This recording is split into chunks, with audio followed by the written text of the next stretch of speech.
എൻ്റെ ഓൺലൈനല്ല, പാർട്ടീൻ്റെതുമല്ല. അല്ല, അത് നിങ്ങൾ കണ്ടെത്തിക്കോ. എനിക്ക് അതിന് ശേഷം ഇതിൻ്റെ അകത്ത് കാണുന്നത് ഇതാ ഇതിൻ്റെ അകത്ത് ഇപ്പോൾ കാണുന്നത് പിന്നെ ന്യൂസ് ബുള്ളറ്റ്. ഇത് അല്ലാതെ വേറൊന്നും വേണ്ട. നമ്മളെല്ലാം ഇത് നിർത്ത്. ഒരു സ്ത്രീ ഇങ്ങനെ നടന്നു പോകുന്നു, മുമ്പോട്ടാണ് പോകേണ്ടത്. ട്രെയിന് 3-ാം പ്ലാറ്റ്ഫോമിലാണ്. ആ സ്ത്രീക്കൊന്നും പറ്റിയില്ലെങ്കിൽ തിരിഞ്ഞിങ്ങനെ നോക്കണം. എന്താ താങ്കളുടെ മാധ്യമ പ്രവർത്തകയായ വനിതയുടെ അഭിപ്രായം? ഒരു സ്ത്രീക്ക് ഒന്നും സംഭവിച്ചിട്ടില്ലെങ്കിൽ തിരിഞ്ഞു നോക്കില്ല. ഏതൊരു സ്ത്രീയും, നമ്മുടെ സഹോദരിമാർ, ആത്മാഭിമാനമുള്ള സ്ത്രീ, അവർ തിരിഞ്ഞു നോക്കുമ്പോൾ പോലീസുകാരൊക്കെ നോക്കുന്ന ആ സ്ത്രീയെ ഈ വെള്ള ഷർട്ടുകാരൻ സ്പർശിച്ചു എന്നുള്ളത് ആ സ്ത്രീക്കും വെള്ള ഷർട്ടുകാരനും അറിയാം. അല്ലെങ്കിൽ തിരിഞ്ഞു നോക്കില്ല. ആ നോട്ടം ഉണ്ടല്ലോ, ആ നോട്ടത്തെ നിങ്ങൾ പോലീസുകാരായിട്ട് AI ഒരു ചിത്രം ഉണ്ടാക്കിയിട്ട് പോലീസിനെ നേരെ കയർത്തു എന്നുള്ള വ്യാഖ്യാനം കൊടുത്തു. ഒരിക്കലും ഒരു സ്ത്രീ തൻ്റെ ദേഹത്ത് സ്പർശിച്ചിട്ടില്ലെങ്കിൽ നേരെ പോകുന്ന ഒരു സ്ത്രീ തിരിഞ്ഞു നോക്കില്ല. ഞാൻ അതുകൊണ്ടാണ് ആ ദൃശ്യം ഞാൻ ഒട്ടേറെ തവണ നോക്കി. എന്നിട്ട് ആ ദൃശ്യം ഞാൻ തന്നെ നിങ്ങളുടെ മുമ്പിൽ കാണിക്കാൻ വേണ്ടി എഴുന്നേറ്റ് നിന്നു. വെറുതെ പറഞ്ഞ് വഷളാവല്ല. നിങ്ങളുടെ വീട്ടിലുള്ള ഒരു സഹോദരി, അല്ല, നിങ്ങൾ യുക്തിഭദ്രമായി പറയും. നിങ്ങളുടെ വീട്ടിലുള്ള ഒരു സഹോദരിക്ക് ഇങ്ങനെ ഒരു അനുഭവം ഉണ്ടായാൽ രാഷ്ട്രീയം എല്ലാം വിട്.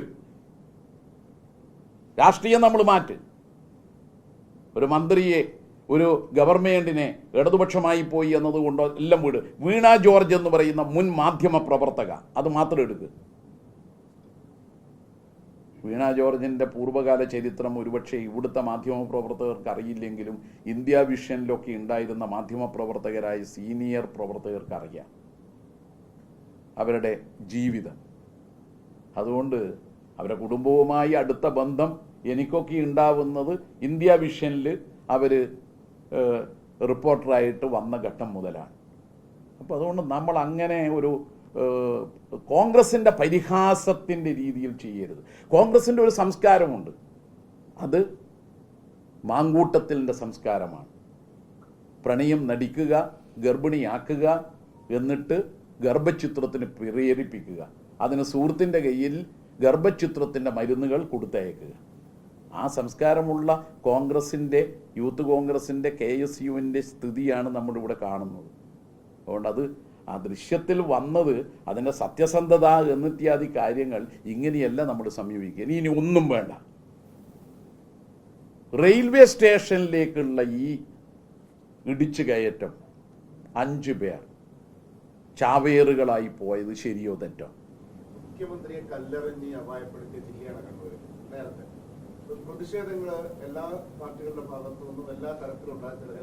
അപലപിക്കേണ്ടതുണ്ടാവും, ആസ്വദിക്കേണ്ടതുണ്ടാവും, നല്ലതുണ്ടാവും, മോശമുണ്ടാവും. ഞാൻ പറഞ്ഞ പ്രശ്നത്രേ ഉള്ളൂ.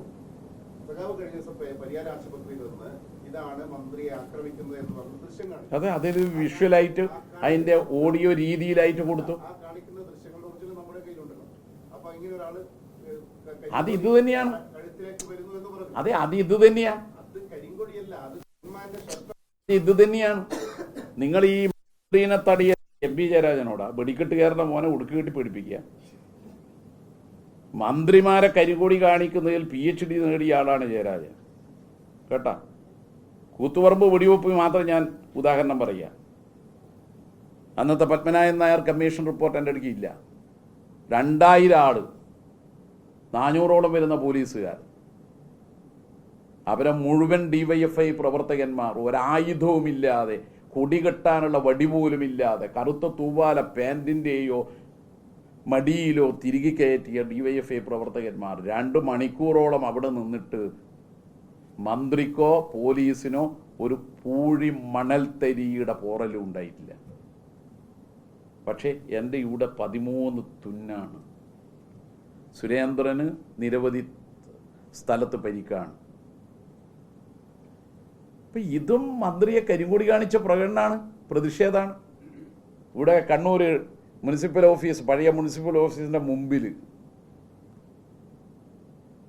അന്ന് ഇ പി തമ്പാമാഷ് അടക്കമുള്ളവരായിരുന്നു DYFIയുടെ നേതാക്കൾ. ഞാനന്ന് എടക്കാട് ബ്ലോക്കിൻ്റെ ഭാരവാഹിയാണ്. അന്ന് ഇതേ രീതിയിൽ തല്ല പോലീസ് പിടിച്ചുകൊണ്ടുപോയി ആശുപത്രിയിലെത്തിച്ചു, നേരെ ജയിലിലും എത്തിച്ചു. അതുകൊണ്ട് മന്ത്രിമാരുടെ കരിങ്കൊടിയും പ്രതിഷേധവും നിങ്ങൾ പറഞ്ഞ പോലെ ഉണ്ടായിട്ടുണ്ട്. പക്ഷേ ഇത് കുറച്ച് കേരളത്തിൻ്റെ ചരിത്രത്തിൽ ആദ്യമായി ഒരു വനിതാ മന്ത്രിക്ക് നേരെയുള്ള കയ്യേറ്റാണ്.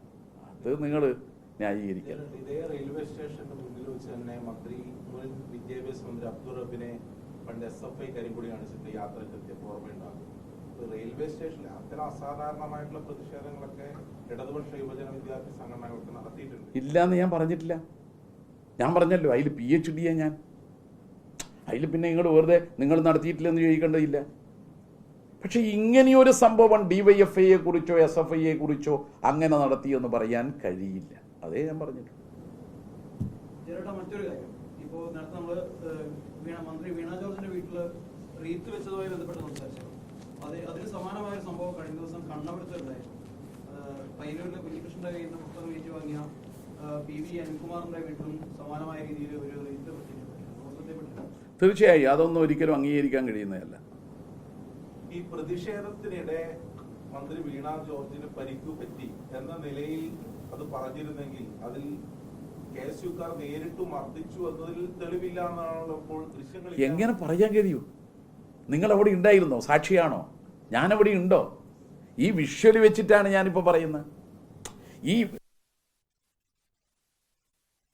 പാൻറ്റിട്ട വെള്ള ഷർട്ടുകാരനും മുണ്ടിട്ട വെള്ള ഷർട്ടുകാരനും ഓടിപ്പോകുന്നത് എന്തിനാ? മാല കൊടുക്കാനാ? വീണ ജോർജെ, ബഹുമാനപ്പെട്ട മന്ത്രി, ഒരു മാല തരാം. ശരി, ഇപ്പൊ നിർത്താം. ശരി.